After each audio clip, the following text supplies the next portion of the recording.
পরকীয়ার মিথ্যা অপবাদ দিয়ে স্ত্রী তিন্নি আক্তারকে স্বামী মনির খান পিটিয়ে হত্যা করেছে বলে অভিযোগ পাওয়া গেছে। তিন্নির বাবা নিজাম হাওলাদার এমন অভিযোগ করেছেন। স্ত্রী তিন্নিকে স্বামী মঙ্গলবার রাত 7:30টার দিকে আমতলী উপজেলা স্বাস্থ্য কমপ্লেক্সে নিয়ে আসলে চিকিৎসকরা তাকে মৃত ঘোষণা করে। এ সময় স্বামী মনির খান স্ত্রীর মরদেহ রেখে পালিয়ে যাওয়ার সময় পুলিশ তাকে ও তার মা লাইলি বেগমকে গ্রেপ্তার করে। পুলিশ ময়নাতদন্তের জন্য বরগুনা মর্গে প্রেরণ করেছে।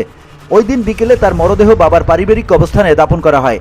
ঘটনা ঘটেছে আমতলী উপজেলার তারিকাটা গ্রামে মঙ্গলবার সন্ধ্যায়। জানা গেছে, আমতলী উপজেলার চাওড়াচন্দ্রা গ্রামের নিজাম হাওলাদারের কন্যা তিন্নিকে একই উপজেলার তারিকাটা গ্রামের হারুন খানের ছেলে মনির খানের সঙ্গে এবছর এপ্রিল মাসে বিয়ে দেয়। বিয়ের পর থেকে মনির খান অটোরিকশা কিনবে বলে যৌতুক দাবি করে, কিন্তু দরিদ্র বাবার পক্ষে যৌতুক দেওয়া সম্ভব হয়নি। যৌতুক না পেয়ে স্বামী মনির খান স্ত্রী তিন্নির বিরুদ্ধে পরকীয়ার মিথ্যা অপবাদ দেয়। এ নিয়ে বেশ কয়েকবার নির্যাতন করেছে বলে অভিযোগ করেন তিন্নির বাবা নিজাম হাওলাদার।